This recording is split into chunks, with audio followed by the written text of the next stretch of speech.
நண்பர்கள் அனைவருக்கும் வணக்கம்.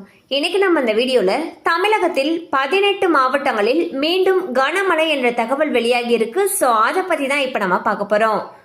தமிழகத்தில் அடுத்த 5 நாட்களுக்கு கனமழை பெய்ய வாய்ப்பிருப்பதாக வானிலை ஆய்வு மையம் தகவல் தெரிவித்துள்ளது.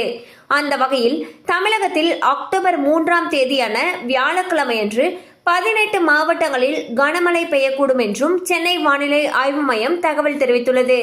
அதேபோல அக்டோபர் 3ஆம் தேதியன்று திருவள்ளூர், ராணிப்பேட்டை, திருவண்ணாமலை, வேலூர், கள்ளக்குறிச்சி, கடலூர், பெரம்பலூர், திருப்பத்தூர், திருச்சி, ராமநாதபுரம், புதுக்கோட்டை, நாகப்பட்டினம், திருவாரூர், தஞ்சாவூர், மயிலாடுதுறை, அரியலூர் ஆகிய 18 மாவட்டங்களில் ஓரிரு இடங்களில் கனமழை பெய்ய வாய்ப்புள்ளதாக தெரிவிக்கப்பட்டுள்ளது.